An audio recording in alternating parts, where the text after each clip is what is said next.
So here we are outside. We're in the sort of outskirts of Warsaw, and this is the factory of Soma Sound Machines, or Soma Labs, or Soma synthesizers.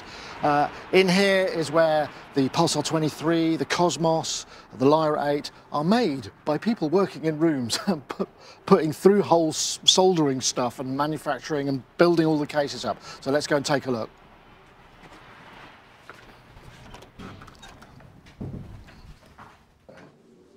Gentlemen, hello. Hello. So we have Gregor, who is head of Soma Europe Warsaw division, Poland, and Angie, who is, I guess, the head of the factory, and then Vlad, who we've met before. Hey, Vlad, how are you doing? No, so the PCBs come in, and then what happens? So they just you populate them here. Plates, you see, so no parts. It's just packed like big box of sandwiches. Yes, yes. Like flat pack, so vacuum packed ham. Yes. Or for example, this is for Lyra 8. It's really heavy. So this is a control panel for Lyra 8. So it's like everything starts from these boxes, as well as we receive from metal factory housings. Of course, we have storage for the enclosures and for the mechanical parts, also for the corrugated boxes we use for the packaging. And I have to say, very important thing. So, conspiracy theory that everything is produced in China is not true. You will see everything is produced here in Poland, in Warsaw, the Polish division. So in here, this is the next phase, presumably, right? So these are Ether. Yes. So ready for shipping. We send the parcels. So every parcel 100 units. So we are in the last room in this building. So it means our nice women, oh, they are not here, prepare the boxes for shipping to our office in another city. And from this office, we send all the parcels to the end customers or to the shops. Right, okay.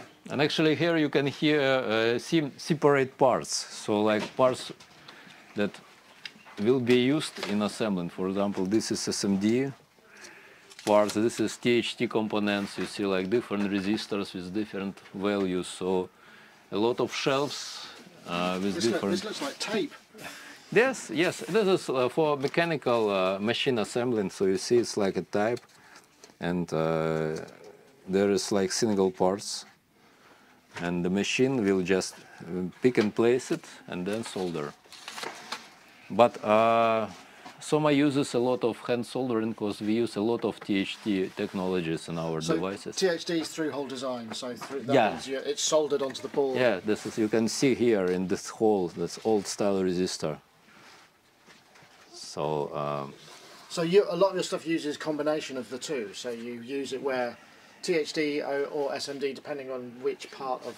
Yes, for example, for digital there is no sense to use a THT part because the quality will be the same quality of sound and reliability, but it's cheaper and more reliable to assemble using machines. But for sound, like sound generators, sound outputs, so where we form the quality of analog sound, we use THT because it's more warm, more massive sound. Right. Okay. So you don't have you haven't got a SMD machine here. So these go off to wherever you populate the boards, right? Yes, yes, sure. Because to have our own SMD line, assembling line, is too expensive. So we can't load 27.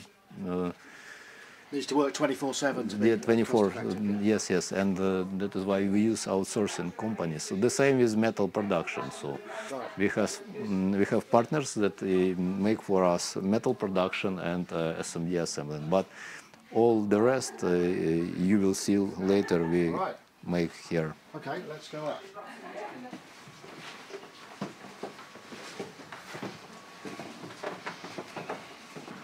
Most important room with all of the parts and assembling for Lyra and for Kosmos. And over here, this looks like... it's Lyra. Lyra okay. is Lyra prepared for installation. You see enclosures in different colors. I don't know if these plates are after testing or after test. So they are ready for Mechanical to put together assembly. with the enclosures and go down to the boxes and are sent to the customers. So actually we have 3 stages of testing. The first test is just visual test that all components on each plate there is no visible damages or wrong soldering. Then we go to the first and the hardest test where we make electrical test and sound test. In this state there is no housing, you see. Why? Because if something wrong, you must have direct and easy access to both sides of the PCB to replace something. Then it's go to mechanical assembling, and then we make the final test after assembling to be sure that nothing was damaged during the mechanical assembling. So we have 3 tests for each products of Soma here. So everything's very compact here. It feels like you might need some more space quite soon, right? Yeah. So thanks to NJ's professionalism, we have very efficient using of space. So in here, this is the final test point. Yes, it's the place for testing Lyra. Hello. Hello. Hi. I'm good. Thank you. Excellent. How's the testing going? Yeah, actually, I'm testing the last final test already, and now I'm checking that all potentiometers it's correctly and don't have physical damage. And what's more, if everything sounds good, LFO modes, times, reverbs, every mode of Lyra I'm checking. Yeah. How many do you have to make? How do you go through a day? How many will you test a day? It really depends how the parts is going, but actually from 12 to 24, for example. Right. Okay. Yeah. And it's not my it's not my only job here what I'm making. Yeah. So also I'm producing mechanical here. Okay, all right. So because once the PCBs are made, they have to be mechanically put together and in the cases, and that's what. Exactly. Right. Okay. Cool. Thank you very much. So especially for Pulsar, it's huge amount of physical work. Like just imagine we have around 200 pins. Each pin must be screwed by hands. So it's really very big work just to assemble it mechanically. Right. Okay, so we've got another couple of rooms. And actually, you can see how Pulsar looks. This PCB, because it's very hard to disassemble if you have assembled unit. So this forest of pins. This is motherboard of Pulsar-23, and here we have sound modules above. Right, so each of these will house the voice board. You see FX unit, hi-hat, snare drum, and bass drum plus bass module here. So this. Now we go to the room where we make tests for Pulsar. Okay, so these are olive green. Yes, some green, and also new edition. I will not say for whom. It's too early, but it's a special. Lime green, yellow. Yes. This yellow edition is special for the US market, so people will know very soon about it. Because a lot of your instruments are very unique and there's much chaos involved, it must take quite a lot of training to know when it's not broken. Yes. Because it can sound broken, but by design. And when we start the first tests with Pulsar, so one test took around 6 hours before we really learned how to do it correctly and without deep thinking. So now it's around 2 hours per one piece. It's not. It's still a lot of time because it's analog device. So I can explain what problem is. So for example, with digital device, either it fully works, either it completely not.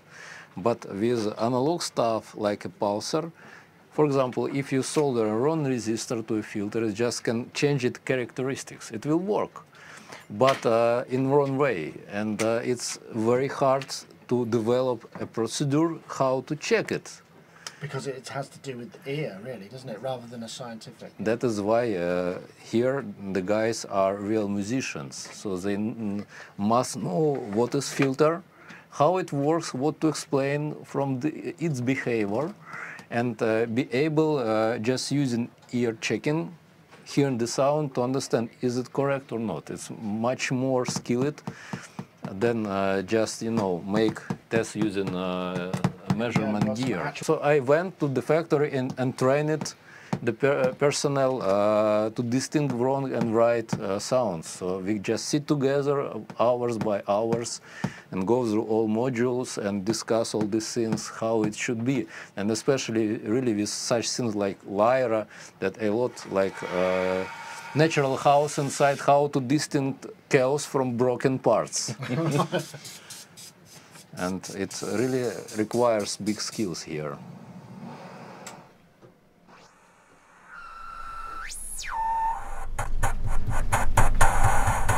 It's a little louder. I even know that's the clap module.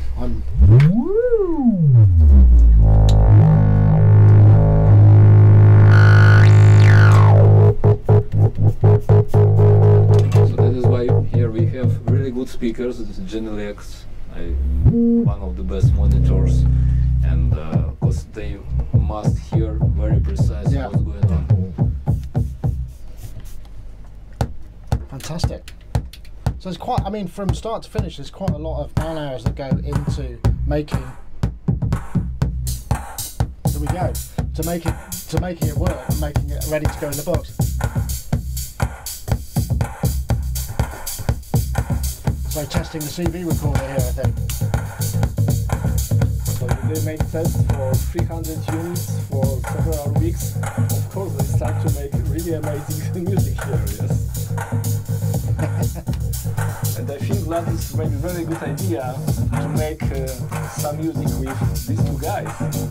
You see, they're up, but yes. Both hands. Hands in the air. Okay, everybody.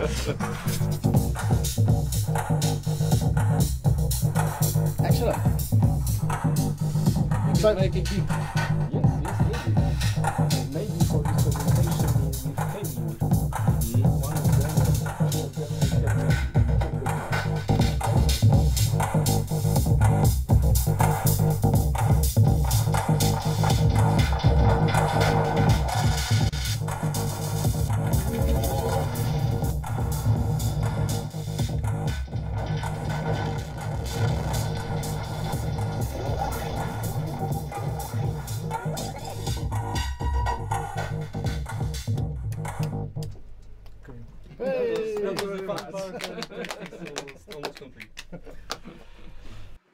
okay, well there we have a little tour of the facility over here at Soma. We'll come back out into the freezing cold Polish biting wind. It's very flat country this, there's a lot of wind and it's very cold. So I hope you've enjoyed that. That was a tour of Soma Sound Machines. We'll see you all next time. Take care.